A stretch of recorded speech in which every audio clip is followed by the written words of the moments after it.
I'm Jacob Hamilton, And I'm Hidro and Joseph. and welcome to the Hardwood Huddle, a basketball podcast where we break down the latest news in games in the NBA and basketball world. Hidro, how you doing, man? I'm good. Tied up NBA Finals. So Yep, yep. I mean, let's jump right into it.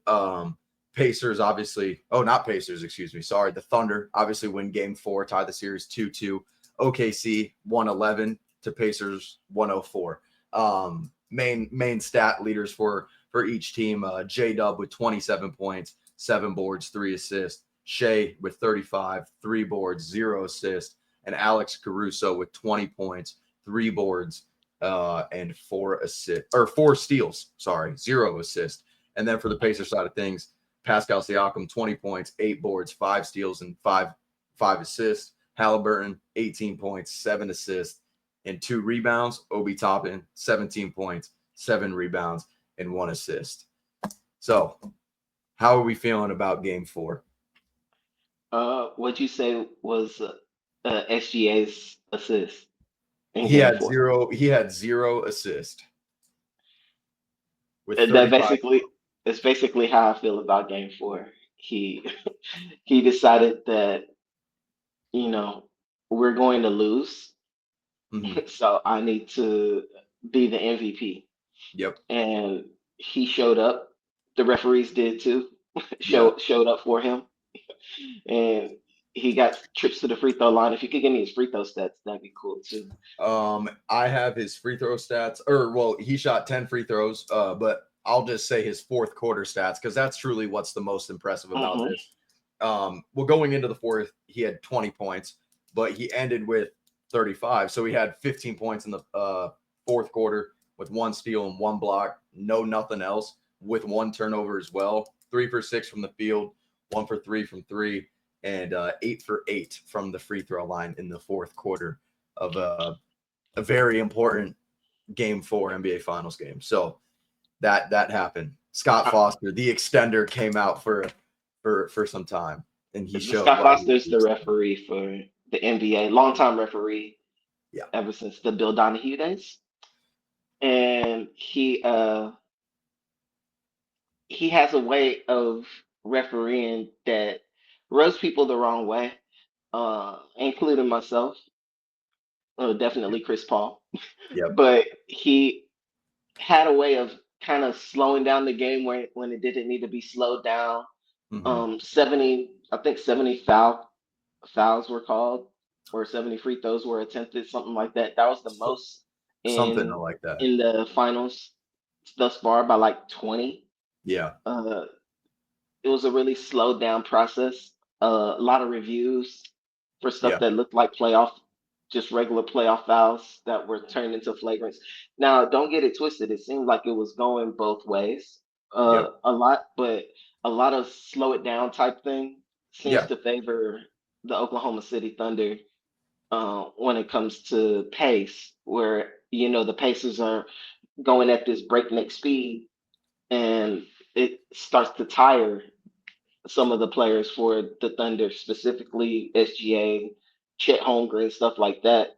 But yeah, now you got this game where Chet Holmgren is taking all these hits and knocks and on his ankles and knees for the yeah, Thunder, and he's able to continue playing in part because the game was so slow.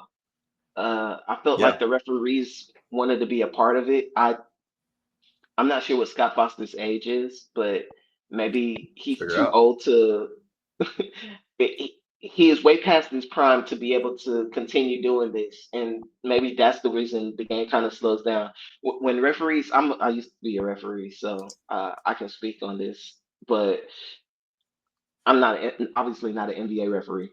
Yeah, But uh, as the players get faster and you get older and slower, you have a mhm, tendency to either A, trail plays and start making calls from far away, like where yep, you can't actually see the play, or B, making a ton of calls in order to slow the game down so you can keep up with the players as opposed to you doing all this back and forth yeah, with the younger guys that are 30, 40 years your junior. So I think him and the rest of the staff there kind of controlled the way that game kind of played itself out. Yeah, no, I totally agree. And obviously the Pacers did have like a lead going into the fourth quarter as well. And they kind of had almost like not like a full control of the game, obviously, but it felt like there was always kind of like a 5 to 6 point lead on the Pacer side of things. But you never, for me at least, I was like, I'm not counting the Thunder out here, even though that they can't break past this 5 to 6 point lead. And then the fourth quarter showed exactly why. But that also was on like helping with the referees as well. But I kind of wanted to talk about Shea here a little bit, and kind of the Pacers defensive, like, I don't know, defensive scheme, I guess, right? Because obviously, like we've seen Nemhard guard Shea is probably like the majority defender. But I went back and watched every single shot attempt by Shea, and I mean I could show it, but there's a lot of numbers on here, so it won't look good on camera. But I went through Aaron Neesmith guarding Shea, Andrew Nemhard guarding Shea, and whoever else guarded Shea as well. And I Benedict mean, Mathurin. yeah, but I more or less I had it as like the two like main defenders, right? In the sense of like Nemhard and Neesmith. Like there were a majority of like the time that was who was being guarded by that was who was guarding Shea. It But was Neesmith. It was Neesmith that fouled out though, so it ended up being yeah, Mathurin on him in a lot of that fourth quarter where he exploded. So just wanted to yeah. point that out. And so I'm looking at the stats here. I'll just name them off. But Neesmith, when guarding Shea had 7 points, and that's 75% shooting. Only 4 attempts, but made 3 of them, right? So he was kind of like torching them in a sense, and obviously getting into foul trouble guarding him as well. But Andrew Nemhard guarded Shea pretty as well as you can guard Shea, right? I mean, You to a can point. tell. He held him to 12 points himself, 50% from the field. That's 6 for 12. I mean, I'm not mad at that at all. Like that, like if you're doing that on Shea, I'm gonna give it to you. But everybody else, 6 points combined for Shea, 37% from the field, 3 for 8. I just kind of I was just interested in that stat when I was really thinking about this game. I was like, who did he score the most on, and what was it really looking like? And obviously there's no fouls put into this, but Neesmith did get him to the line there sometimes, and so did Nemhard. But that's truly besides the point. That was just something I was just interested in. But game 5, we'll just go into game 5 real quick. What do you I think? just wanted to say one more thing on game 4. So I wanted to give a shout out to Alex Caruso because without Yeah, him on their team, the I don't think the Thunder were going to be in it. He really held it down with a lot of his defensive tenacity and the way yeah, he was even finishing some of the fast breaks and stuff. So I thought that was good. SGA probably had a better fourth quarter than any fourth quarter finals game that Kobe ever had. I'm pretty sure I read a stat like that. really. Yeah, I mean, it that was. just shows you like the level of like what type of player Shea is, right? Like we talk about like going to the free throw line, but like he still is doing like he's still putting points on the board. That's all that matters. That's how you win games. Yeah, I think Chet Holmgren played courageous. The way well, they kept isolating him at the top of the key, but they could not shoot a 3-pointer over him Nope. without. So a lot of the plays that the Pacers were running when Chet Holmgren ended up being isolated with them at the 3-point line, they had to do a lot of dribbling in order to generate a shot, whether it's past him to try to score Mhm. or uh, doing a lot of dribbling in and out to try to get back to the 3-point line to shoot it. They Yeah, could not take that 3-point shot when Chet Holmgren was there, and they could not score in the paint when Chet Holmgren was the help defender. yeah, So when our predictions at the beginning of the series were Chet Holmgren or Pascal Siakam, and I said Chet Holmgren and not even close. I was talking about the defensive end specifically more so than offensive end, even though he showed up on the offensive end too.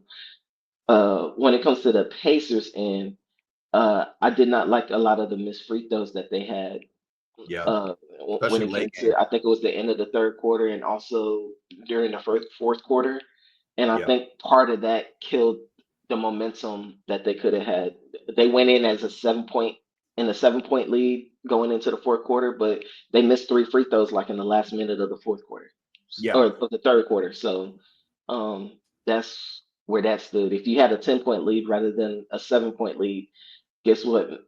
Maybe certain players for the Thunder don't rest, Yeah.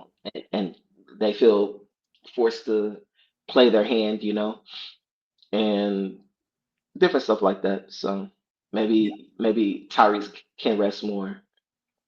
Yeah, and like along with those missed free throws and stuff, kind of just like almost like to wrap up this point here, for game four. Benedict Mathurin came into the game there in the fourth quarter. He made he made like 3 free throws like in like the first 3 quarters, and then the fourth quarter he couldn't even buy a free throw. Pretty much is what it felt like. I have his. Let me make sure I have his numbers pulled up here. But yeah, I mean he went 5 for 8, and those 3 were crucial in the fourth quarter there by his fault as well, doing a lot of stuff. That he shouldn't be doing, like tackling people to the ground when the ball's not even inbounded. So that's free throws and possession. So yeah, that's not going to help the Pacers win at all. But I mean, this is kind of let's game 5 predictions. Who you have winning game 5? That should be a fun game. Uh, that game's going to be in OKC. We didn't talk about game 3 in our last pod, but the Pacers won that one as we predicted that it felt like their first game in Indiana Yep. in 25 years. We felt like they would come through Yeah, with the and they victory totally there. did. I I I'm looking at that game 5. I'm s- I'm seeing a a team that was really dependent on I've seen the Thunder team that was really dependent on the way the pace of play was going when it came to the refereeing. Yeah. And I'm pretty sure Scott Foster won't be a part of it. So I'm expecting a a better photo finish type of thing Yeah. going over there. And so basically what I'm saying is if it comes down to the last shot, the Pacers are gonna win. If it comes down to free throws or something like that where the Thunder was controlling most of the game. I think Yeah. the Thunder is going to win. I predict a close game, and I predict that the Thunder are going to win a close game. Yeah.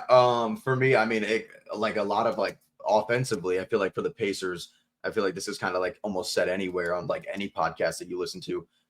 Tyrese needs to score the ball, right? Like that, like when we see Tyrese Halliburton scoring the ball, that's when like the Pacers play at their best, right? Because he is their point guard and he can dictate whatever he wants, right? So I think if he goes into game 5 with the mindset of like I need to score the ball, like because this is a must-win game for them. Like this, you don't want to go down 3-2, you want to go up 3-2, obviously. So if he goes in there aggressive, scoring the ball, getting to the basket, like we know he can, and like how we wish he would do all the time, but if he doesn't do that, I think the Thunder probably win with all like your reasonings as well. And it comes down to just sloppy basketball. The Pacers need to go in there and play some clean basketball. But you know what? Yeah, I'm gonna take Thunder in game 5. I don't know how much I believe in the Tyrese Halliburton getting to the basket and kind of like controlling the offensive scoring wise.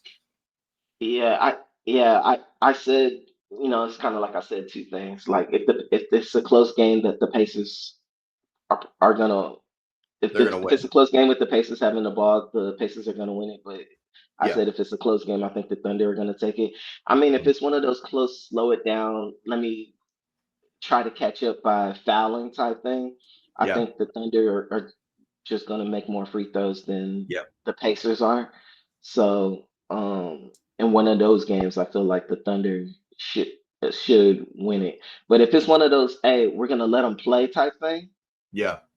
If they let them play, I think the Pacers will win. I think the Thunder are dependent on the free throws that are being given Yeah. versus Tyrese Halliburton last game shot his first free throws in the entire series. Yeah. I think another thing is, by the way, if the Thunder win Game 5, they're gonna win the series because, in my opinion, because they have not lost two in a row. They Yeah. always come back and win after a loss. They have not lost two in a row, so it'll be one of those situations where if they win Game 5 and go into Game 6 and lose, they're not gonna lose again in Game 7. It's really tough to win on the road in a Game 7. It's Yeah. not normally a thing No. where No, not. You're on the road and you find a way to pull it out. The Detroit Pistons in 2005 nearly did that on the road against San Antonio. I think that one went into overtime in Game 7, and they lost. Uh, LeBron James's Cleveland Cavaliers completed defeat in 2016 against the the team with the best record of all time, and the Golden Yeah, State Warriors, coming back from 3-1 yeah, that's a and little then winning different Game though. 7 in the road. I thought that was pretty spectacular. Of But course. it's not typical that the home team finds a way to lose a Game 7. So for Yep. the Pacers to win this series, given that it's 2-2, Hmm. they're gonna have to figure out a way to break the streak and win two in a row, ideally. Yeah. which for basketball case, and so we can watch more basketball, that's what I'm hoping for, a 7 game series. I think everybody kind of is. But well, we just got actually a Shams notification right before we actually started recording this episode. Let me make sure I have the tweet here. I'll read it. Oh my gosh, my Twitter is tweaking. Let me pull this up. Oh my god, there we go. Okay. The Miami I Heat, was the gonna San say I Antonio. got it. You Go got ahead. it. All right. Do you want to say it, or do you want me to go No, ahead? you got it. Go ahead. All right. The Miami Heat, the San Antonio Spurs, and the Houston Rockets are 15-time All-Star Kevin Durant's preferred trade destinations out of Phoenix. Sources tell ESPN those across the NBA have made aware in recent days that those are the 3 teams that Durant would commit to a long-term deal. Commit to long-term, sorry. The Suns have made it clear to 6 to 8 seriously interested teams that they will make the best deal for the franchise.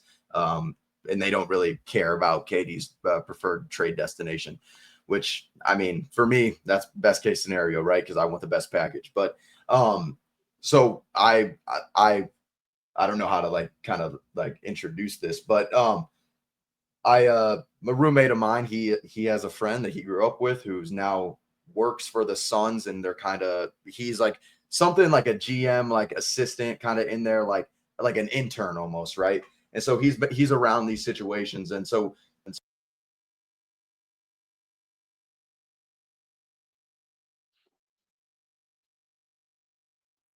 yeah, so I got to ask five. I asked my buddy 5 questions. I didn't want to be like that annoying guy and go in there and asking a bunch of questions that honestly really don't mean anything. But I'll just go ahead and read off the questions that I asked with the answers. So the question that I wanted to ask for about the KD situation, what are like the top 3 teams, right? And I got 5 teams out of there.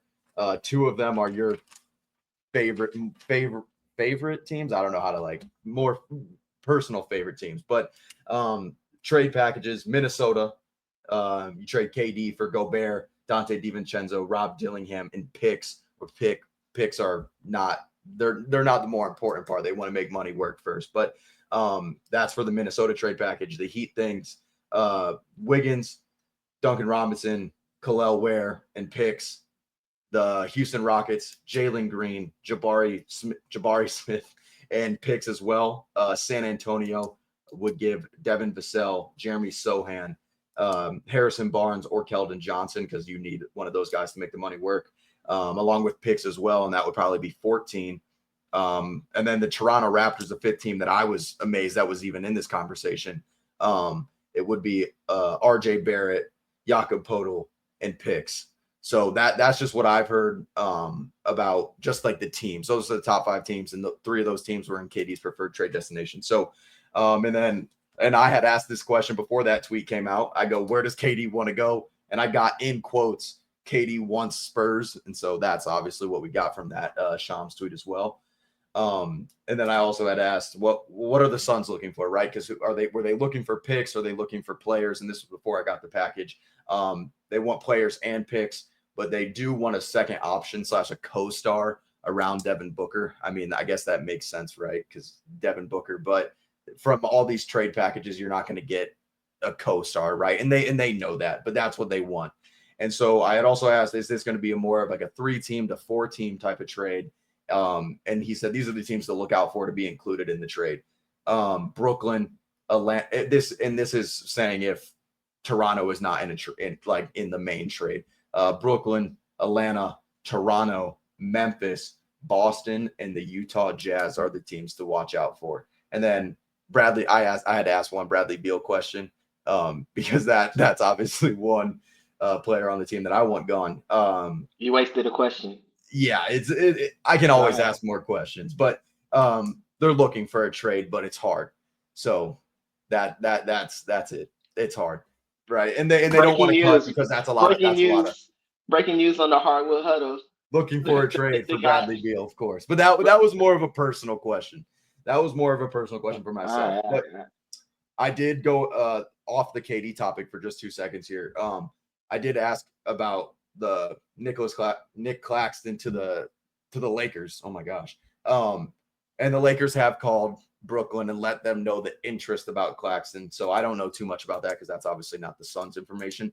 But Dallas has called Portland about Anthony Simons as well. So that is a more I trade mean, information out there. if I was the Rockets, I'd call Denver and say I'm interested in Nikola Jokic. Well, of course, right? I Of would, course. I would call Jay Z and tell him I'm interested in Beyonce. I Of mean, course. But you got to make sure that information's out there. the You New can't. York Knicks call every single team and say they're interested in their team's head coach. And they went 0 for 5, right? 0 for 5. They end up I don't think they ended up wait, they did get two guys. They got two guys to come in for an interview. I can't remember who it was though. But Former Memphis Grizzlies head coach. I can't Taylor remember Jenkins. his name. Taylor Jenkins. Jenkins. And then And who was the other guy? I feel like I'm blanking here. was there a second one? I think there might have. I don't know. It's Taylor not that big. Jenkins. Yes. Yeah, they don't have a pick of the litter, right? So that's obviously why they went to teams and go and ask if they can interview for their head coach and went over 5, even with Billy I'm Donovan. But I'm guessing Mike Malone is not interested in the job or not interested in the move. yeah, So that's the reason they're canvassing the league in such a fashion whereas you would think they would have already been able to at least get an interview with a guy like Mike Malone. yeah, So or maybe they're just trying to move away from that kind of archetype. But back to the Kevin Durant trade info. For those who don't know, Kevin Durant's a future Hall of Famer. yep, He recently won a gold medal for like the fourth consecutive time yep. in the Olympics last year. All-time leading scorer in Olympic history as well. He's Sure, that's terrific, but he's also 37 years old, I believe, on and the older side. Yeah, coming off an injury that ended his season, something like that.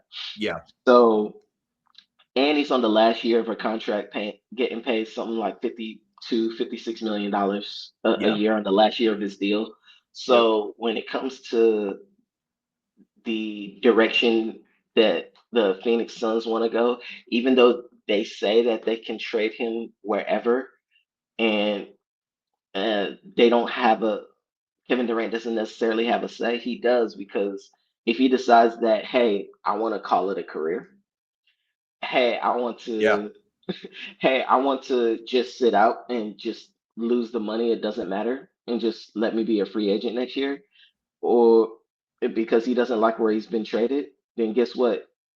The that's what that he's gonna team gave do. up a bunch of assets for nothing, for free. Yeah, Basically, got Phoenix Suns out of purgatory for no reason whatsoever. So yeah, to kind of hedge your bets, you want to reach out to his agent or something like whatever's legal within the NBA rules, and make sure that whoever signs up to trade for him immediately gives him an extension. And that's the yeah, reason why a lot of rumors just stay as such, because if a guy is not willing to sign an extension with you, then you open yourself to those possibilities of them choosing not to play for you or and you giving up your assets for nothing. With that being said, breaking down all the teams that you said in, I guess, your first question, can you give me those teams in order? Just give it to me one at a time, and I'll yep. speak on them. What was the Um, first one? Minnesota. All right, so the Um, first one was Minnesota. You said Rudy Gobert to Minnesota. That's the closest they would get to a co-star per se for Devin Booker. yep, But last I checked, Minnesota gave up like 4 or 5 first round picks for Rudy Gobert. So for them to not get like value in return seems kind of suspicious to me. Oh, And I mean, they're not gonna get like value anyway. I mean, like yeah, if you even almost like get Rudy for or like a first, right? but I'm Like, saying you give up Rudy, you give up your second defensive stalwart. Like you gave up a center last year in Carl Anthony Towns for yeah, Julius Randle. Now you give up Rudy Gobert for maybe a year of Kevin Durant at yeah, 37 years old, and then he turns around and leaves. Like I don't think they are getting fair value for any of their trades. And maybe that's the new regime coming in and saying we don't care. Those weren't the what we were dealing with coming in when we came in. This is the yeah, team that we were presented with, and we like Kevin Durant. So that's a possibility. But yeah, I highly doubt that Minnesota's anywhere close to having a chance. Uh, their package does not look like it matches up um, yeah. picks wise. The only thing that matches up is that might be the best player potentially that'll be coming back. What was the second team? The Heat, but I do have this to say as well. For these trade packages, this is what I was texted. I'll just read it word for word. A lot of those trade packages though are a bit worse because obviously teams are going to lowball, but that would be their best final offer. Those would be those teams' best final offer for Kevin Durant. The Heat, So Andrew the Heat. Wiggins, Duncan Robinson, Khalil Ware, and Oh, picks if there. I got it. I'm deep in Heat territory here. So, Yeah. the, so Duncan Robinson would be in the trade because his cap hit would be a lot lower Yep. because not all of his contract is guaranteed. Andrew Wiggins, just because it's pretty clear that he's not interested in remaining in Miami, so they're probably looking Yeah. for a new home for him. Yep. And but Miami's not moving Khalil Ware, so Miami's actually out, There we despite go. what you might hear their names being bugged out. They're actually not in at all unless they can find a comparable third team to send a player that the Phoenix Suns like Yeah. back. But Khalil Ware is not going anywhere. If that's a hard no for Phoenix, then Miami Yeah. is out. Yep. What was the And next one? in Khalil Ware, if Khalil Ware is obviously not in this package, I mean it will be a hard no for Phoenix, understandably, right? Um, the third team then this was no particular order, but I mean I'm pretty sure like the Raptors were at the bottom of the text message, so I'm pretty sure that was probably like the last realistic team. But the Rockets, you got Jalen Green, Jabari Smith, and then picks as well because you guys do own Phoenix. Our picks. How are we feeling about that trade package? That one seems like the most likely trade package. Yeah. To me, you got a guy who, you got two guys who could potentially break out in Jalen Green and Jabari Smith. Jalen Green's under a controlled contract, and Jabari Smith is due for an extension. But if you don't extend him, he'll be a restricted free agent next year. So Yep. you can match whatever contract he signs Hmm. if you don't extend him, and you get control of your picks back. You Yeah. probably get the 10th overall pick in this year's NBA draft, Yeah. and whatever other picks that the Rockets own of the Phoenix Suns. I think they I think own it a might be like two 2027 other and then a picks. swap. Uh-huh. Yeah. So if I'm Phoenix, me personally, I'm asking for all of my picks and seeing if the Rockets bite. But it's up to the if so Kevin Durant wants to like wouldn't mind and would enjoy playing for Houston. Yep. The Rockets would enjoy having a Hall of Famer to retire there.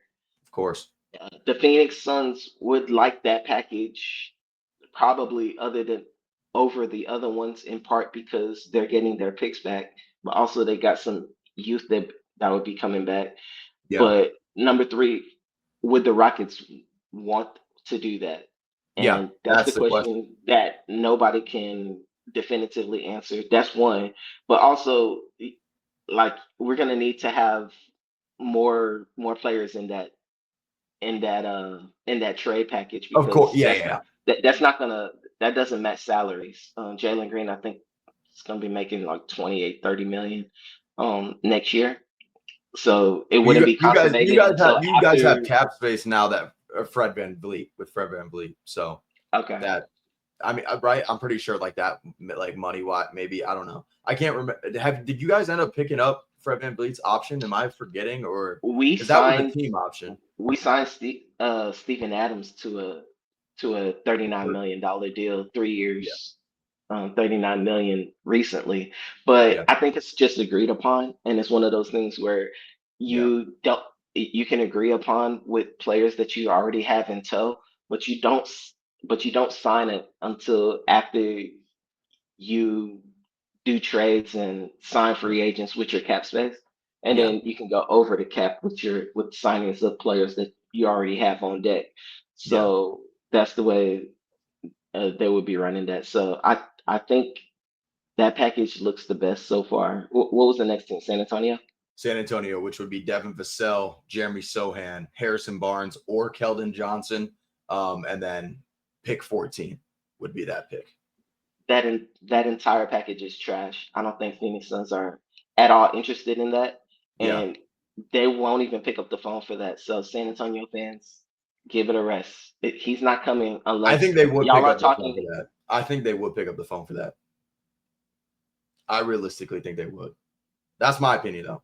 But not because of like And I'd like to know why. you're not getting skill guys back for that. You're getting guys that are like movable and like people want. You know what I'm saying? Like, especially if you get Keldon Johnson, like that's a movable piece for, and like for a team that's like, hey, like let's try to like get this guy, get Keldon Johnson, and then like, okay, the Suns have him. That would be like, I'm only doing this deal if Keldon Johnson's in the deal and it's not Harrison Barnes.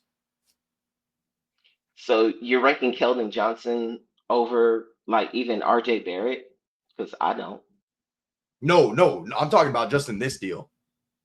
Like I'm saying, like if this deal gets done, it has to be Keldon Johnson and not When Harrison you Barnes.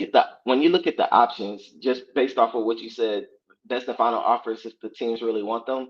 Rudy Gobert is better than Keldon Johnson.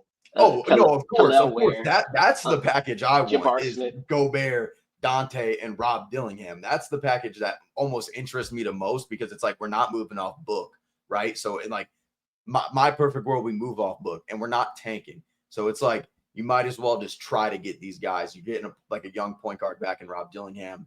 And I guess Booker's the number one option in Phoenix now. That's what was said, but who knows? You living in Phoenix, so you should tell me better than me. But if the number two pick, if the number two pick isn't in play, why are they picking up the phone for Keldon Johnson in 14? That they're not. Oh, That's the thing. It's you like see the they're other trying. ones on the table. They're not doing that. That's what because this is like the Spurs, like they obviously have leverage against the Suns because he's, and the same to the Rockets because they're a preferred trade destination for Kevin Durant. So they're not going to be like, because they're going to be like, oh, like you guys have to kind of trade him where he wants to go, thinking like in the same like aspect of you, because it's like, what if he doesn't want to go to Minnesota and he does retire? I don't think he's never going to sit out of a basketball game because Kevin Durant loves basketball. I don't think that's going to happen, but I think he's not going to retire either. But the Spurs and Rockets, obviously, I feel like they think that they have a little bit of leverage, so these packages aren't going to be as good as like the other ones, of course. But for the Raptors, it is R.J. Barrett, Jakob Poeltl, and picks as well. I'm not interested. No, I'm not interested in that trade either. That's not something I'm interested in. But the teams that do interest me the most, like for these trade packages that I have here, obviously Miami Heat because you get Kalel Ware, and then yeah, I mean Minnesota, Miami. I mean, you're not getting a lot back for KD anyway. The value on the market's very interesting right now, so it's like it's almost hard. He's on a 1 year deal. He's So on an expiring deal. He's 37, 38, 36, whatever age. So you're not going to get back the most value that we traded for him, but like what we did trade him for.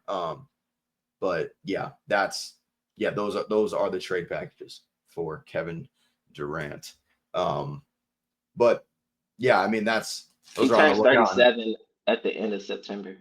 37 at the end of September, right? So he's 36. Like he's not getting any younger, but KD still is KD, right? But who knows coming back from this injury if this injury was that big of a deal? But I don't think it was. I think it kind of might have been like a little like, oh, just sit out the rest of the season. Like we're done here. Like the Suns are done. I would like him on the Rockets. I think that the Rockets needed the offense. So Yeah. come playoff time, they depended on the guy who led them in scoring all season, and he responded with 8 point, 7 point, 9 point games, single Yeah. digit games. With Steph Curry guarding him, that's not going to get it done. No. I don't. It's not going to get it done next year. It's not going to get it done the year after that. I, Yeah. I there's no expectation of Jalen Green scoring 30 some points a game in the playoffs ever. No. No. No. That see, like that's why it's like I'm even questionable like about just getting Jalen Green. Like, do I want to be stuck on that? Like, is that like something that like He So for his contract, I think it was just a 3 year extension, so you'd be able to get off of it in like 1 or 2 years. let's see. Uh, it wasn't it wasn't a maximum rookie extension, Yep. so you get some value there, and so you'll have some wiggle room to be able to move him as still a young piece. Yeah. If you find that it's not working out, which you totally can, because as you can see, he's a shooting guard and Devin Booker's a shooting guard. So, and Yeah. Jalen Green's used to starting. He played every game last year. So he's durable. So there's a Yeah. plus there too. So it might just be a matter of, look, we can't play both. And we take the Jalen Green deal because we want our picks, Yeah. and we getting Jabari Smith, which is a good bonus, and maybe we reroute Jalen Green to another team Yeah. after the trade. But to me, I think the picks should be the most important thing for Phoenix, specifically this number 10 pick right off rip, because they don't have a pick in this year's NBA draft that's in a couple of weeks, but they're doing a lot of scouting. Yeah. The reports They are they're are. doing a lot of scouting of a lot of players. Yeah.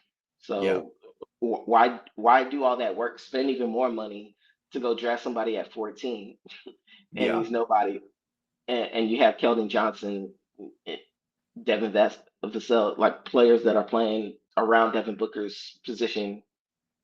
It's Yeah. it's like y'all are Movable, working movable backwards. pieces, movable pieces. And But you want to move those that's how pieces. I You look want to at that move San those Antonio trade. pieces. You Say it want to again. move those.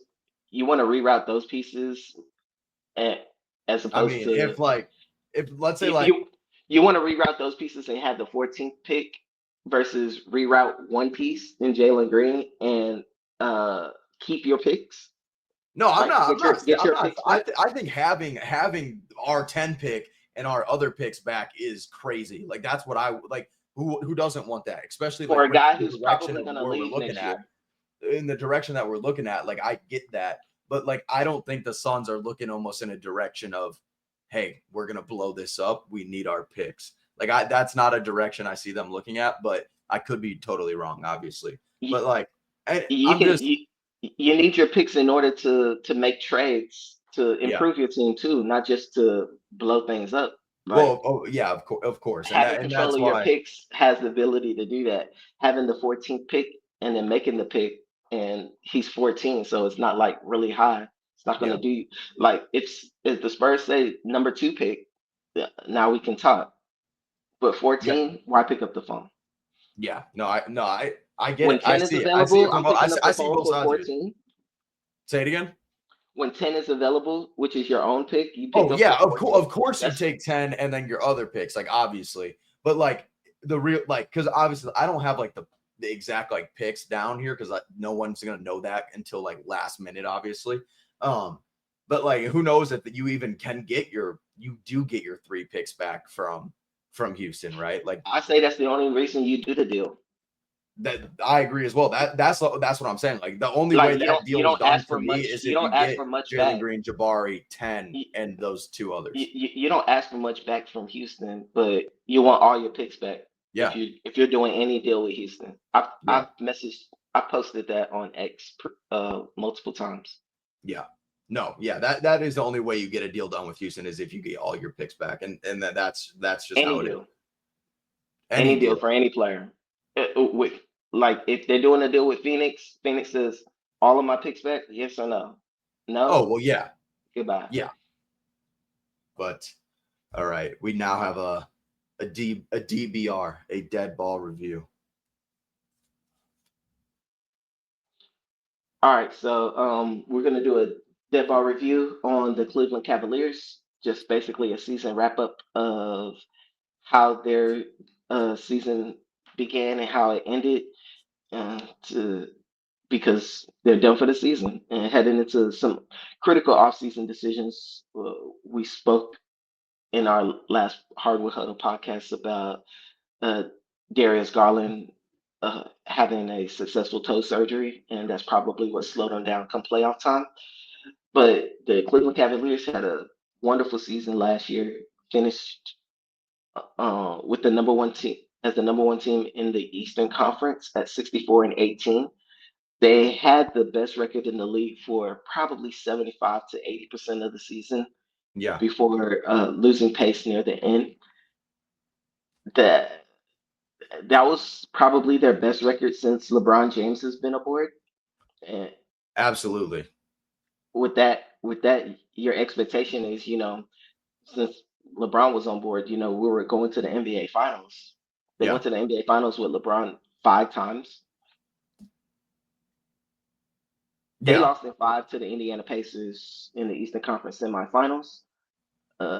The Indiana Pacers being a division rival, so that's not good.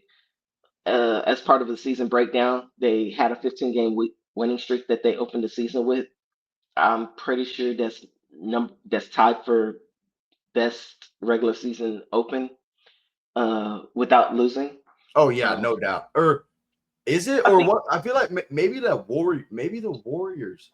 Maybe I I'm don't wrong. think the Warriors. I know for sure that the Houston Rockets in 1995 opened the season 15-0 before 15. losing their first game. But I'm not sure about the.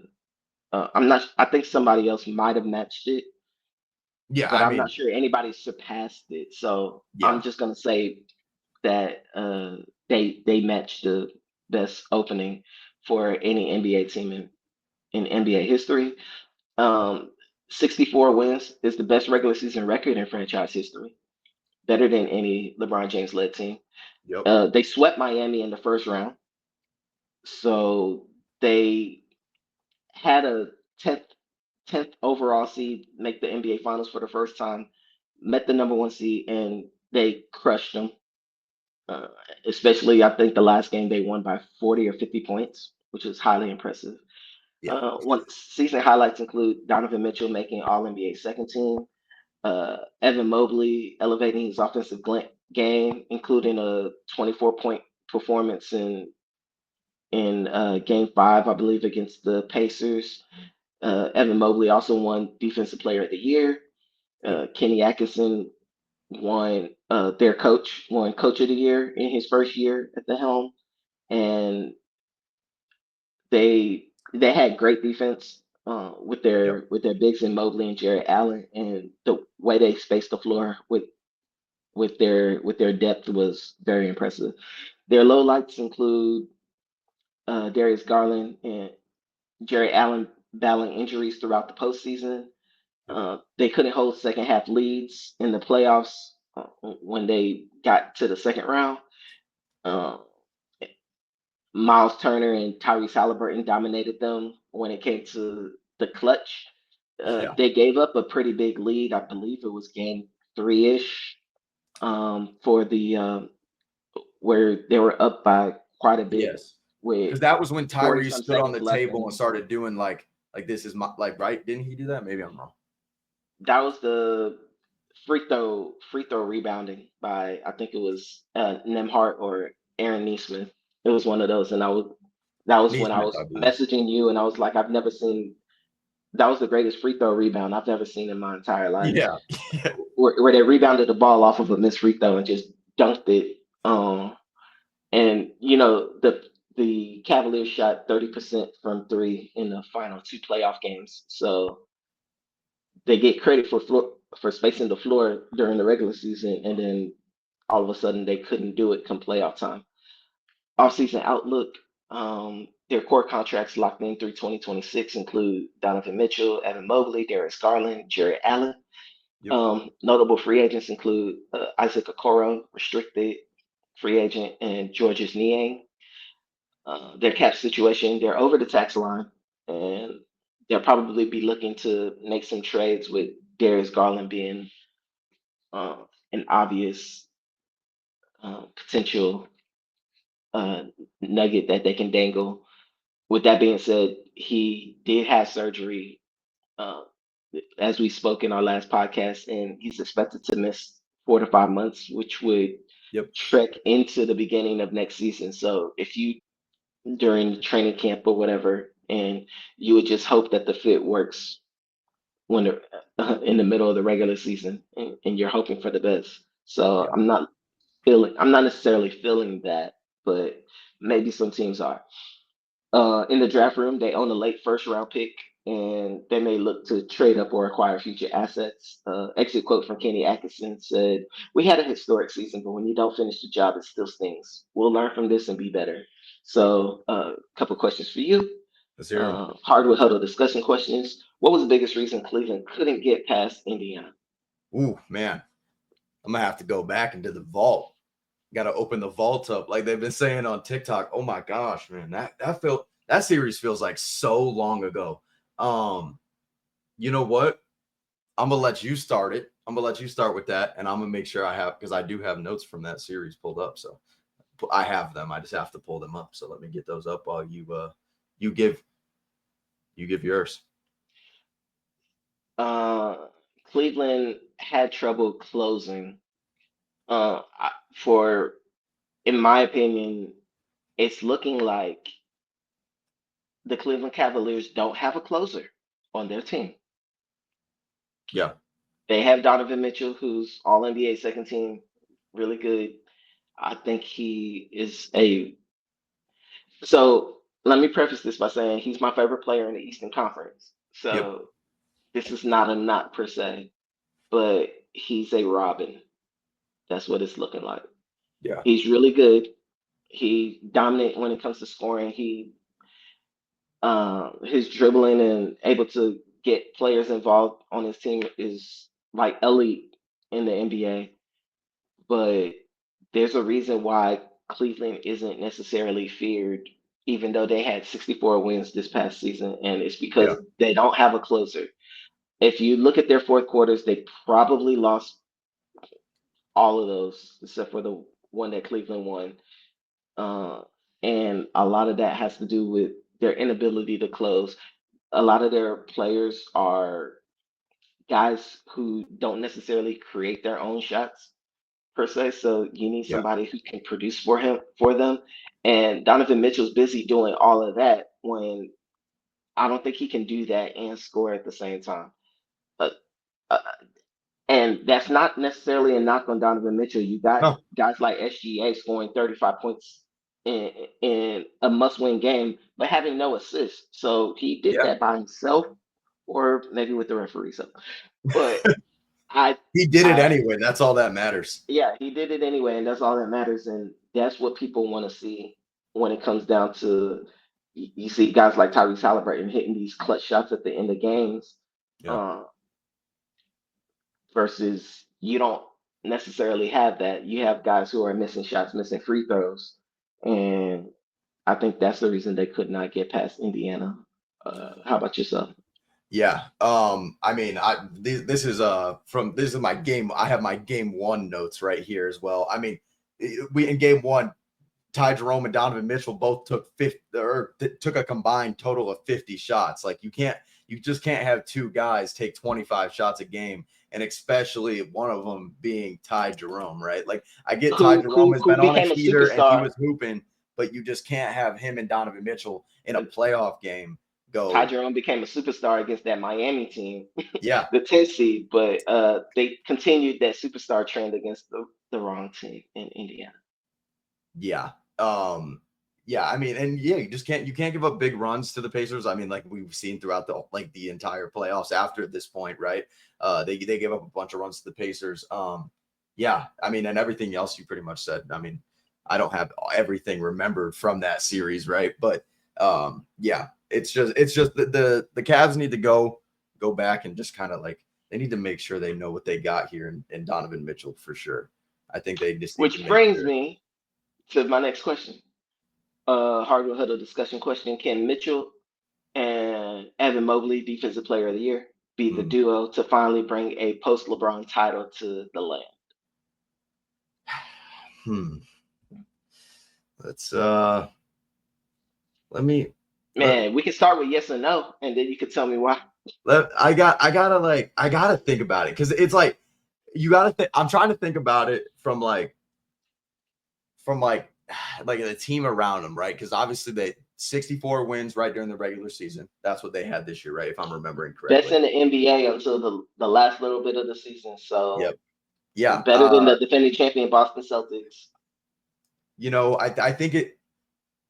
I I don't know. I think obviously Evan Mobley, right? Like a guy who did win Defensive Player of the Year, right? But also like, is that award actually his, right? Like we all know who that award belonged to and had locked up after the first 12 games of the season, and who's actually the Defensive Player of the Year, which is Victor Wembanyama. Stifle title. The Uh, Stifle Tower. yeah, you know, I don't think so. I don't know if Donovan Mitchell has like enough in himself to do that, right? Like as a basketball player, obviously he thinks to himself that he has enough to win a championship as he should, but I just don't think that it's just going to be him. I think Mobley can be there, but I don't think it's going to be Donovan Mitchell that brings you a championship to Cleveland. Now, prove me wrong though, Donovan Mitchell, please. Oh, well, the question is that duo. So you Yeah, think yeah. Well, I don't know if the duo, in a sense, could bring a championship together themselves, right? Like, I think one of the guys there could bring it, and I think it's Evan Mobley. So I think, like, no, this duo is not going to win a championship in Cleveland. okay. Just me. For for me, I guess the question depends on how you feel about Evan Mobley's growth moving forward. I think Yeah, he'll be going into like his fourth season fourth season, I believe. Yep, next year, and he's already got a bunch of accolades to his credit. So look forward to seeing him in a Team USA uniform. We badly need Team USA players. yep. Uh, he might have a co-USA player in Donovan Mitchell uh, as his teammate, but in order to bring a title to the land, it would depend on the growth of Mobley because I feel like Donovan Mitchell might potentially be maxed out, and that's the player you have, which is a really good player, but a really good Robin per se. And so, can Mobley be a Batman? I don't see it, Okay. but it's possible. It depends on the development. He has a 3-point shot. He's getting bigger in Mhm. terms of his physicality and all that stuff and his body. So I think that he could become that, but I'd need to see the body change. I'd need to feel like he there's a Kevin Durant there. I'm sorry, Oh, not a Kevin Durant, a Kevin Garnett there. okay. I And was I gonna feel say like Kevin that's Durant. the We just gonna start seeing Evan oh Mobley no no just no sizing no no people no up. Like, no Kevin Garnett. I feel like he can mimic his game in a way in terms of being able to not only guard 1 through 5, but kind of have an aura about you that keeps people from wanting to be aggressive yeah, against you, it either on keeps offense people out of the or on paint. defense. Yeah, on offense or on defense. You know, it was one of those things where it's like Yeah. a lot of people worried about bringing a double team to Kevin Garnett because I don't know, just the way he talks on the court and all that stuff is like, hey, I'm more concerned about being able to play him one on one and Yeah. keep him from opening up to other shooters. Whereas Mobley he's already a passing threat and all that stuff, but Yeah. teams aren't afraid to blitz him type stuff. So if he starts playing faster the way Kevin Garnett plays, stuff like that. Oh yeah, I And mean that would be like amazing if like because obviously like when you're blitzed so much, like sometimes like you see guys like adjust to it, right? And so then mhm. that's where it's like the next step for Evan Mobley. It's like can he take that next step to like get him like up and just like keep progressing as a player? Because I mean I think he definitely can, but I, um I, people might complain about me comparing him to a Hall of Famer, but his accolades are better than Kevin Garnett is at the same time frame. Like yeah, third year in the league, already defensive player of the year. That's way ahead of where Kevin Garnett was, yeah. who was coming out of high school. Evan Mobley just had 1 year in college. Mhm. Last question. Should Cleveland explore trading one of its big men this offseason? Either Evan Mobley and get like a whole boatload of Yeah. whatever in order to get help for Donovan Mitchell and co. And you still have the remnants of a great team when you have Yeah. Jared Allen and all that stuff. Or do you trade Jared Allen? And teams like the Lakers are looking for a big man and all Yeah. that stuff, and you could find a deal there that could generate you a bunch of draft picks, and you just have Evan Mobley take on a bigger role as you develop your depth, and hopefully you could use that to get past a team like Indiana, who made the finals. So it's not like, Yeah. hey, we lost to a team that didn't even make the NBA finals. We had the best record in the league. We lost to a team that is 2 games away from the NBA finals. Which is So we crazy. just got to be better than them, and maybe we win it. Yeah. Yeah. On But should they trading one of the explore trading one of its big men? on trading one of the big men. I don't know. I think I don't know if like the Cavs should make like a quick rational decision like super fast, right? Like cuz like what the trade market's technically not open yet, but it technically is. Like I don't think like as of like right now they should be like shopping Jared Allen. I think maybe like you kind of like I don't know, think about it, touch base with everybody else, touch base with like Darius Garland on what they want to do with him, right? When he comes back from injury. But I'm just for my answer for that, I'm gonna say no, no. I don't think they need to like go like all out and like freak out about all this, like about like getting beat in the second round by the Pacers, like who you said are in the finals, right? So they're not a terrible team. They're not a terrible team like some people who might have thought they were at one point. Like they're not.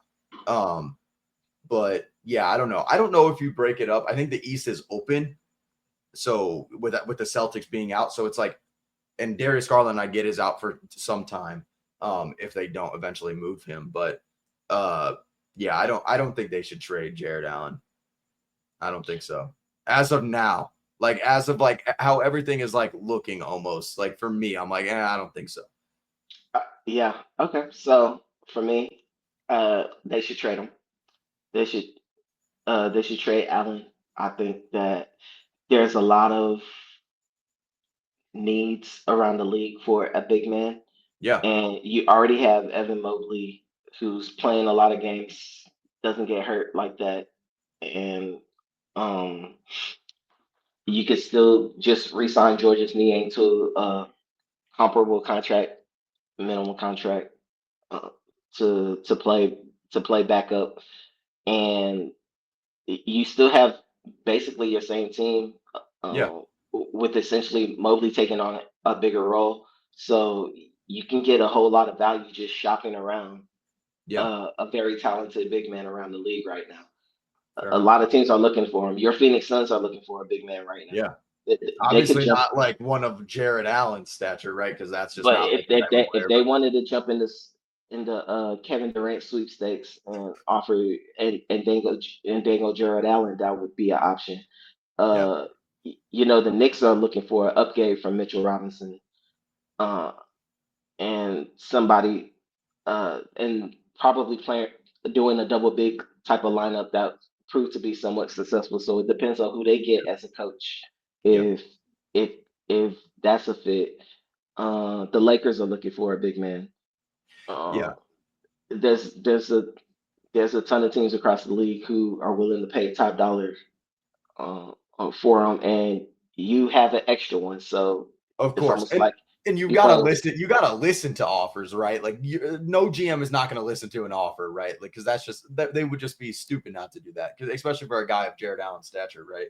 But like it would have to like blow like the Cavs away. I feel like almost that's my opinion on it. But to get to trade Jared Allen, but that that's just my opinion, and everyone has opinions, so it's to each his own, right?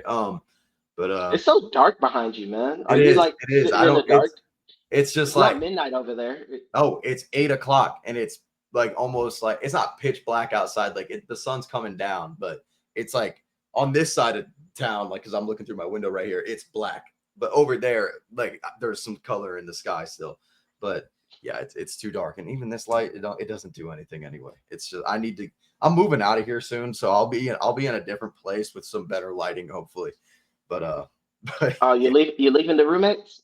I'm leaving the roommates. I'm going to live alone for the first time in my life. That'll be very interesting, but that'll have to wait for another episode because Another that'll have episode to we're wait. gonna need to talk about your team too. Oh, we Your lost by basketball 20. We team. lost by 20. We lost by Oh 20 Lord, it's again. gonna be a short conversation then. Yeah, we can break. I got to get some game film. I got to make sure someone's out there recording us. But where can they That sounds find you? scary.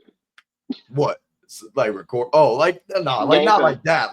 Like just post it up a camera, just like sitting in the corner maybe. But where can they find you, Hidro? I am at the Hero Joe, ThaHeroJoe, uh, on X, formerly known as Twitter, and also Instagram. And you can find my articles on BellyUpSports.com.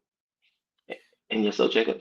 You can find me at Hammy 2004 on Twitter, HAMIE, not HAMMY. And then obviously you can find us at Hardwood Huddle, not the Hardwood Huddle. That one didn't work. But yeah, make sure to like, subscribe, comment, share with everybody you can. It helps us out. Make sure to let us know. Put your opinions in the comments on what you think the Cavs should do next, because I'm interested to see what people think, because there's a lot of ways that the Cavs can go. It's a very interesting offseason for Cleveland, so we can see what they'll do here. But And tell me who you got in Game 5. yeah, game 5. Let us know. Let us know. And I'll make sure to put out a poll on Twitter as well before game 5 so we can get the people's opinion in on that as well. But yeah, make sure to like, subscribe, share with anybody. It don't matter who. We don't discriminate around here. So all right, Hidro, have a good one, man. All right, you too.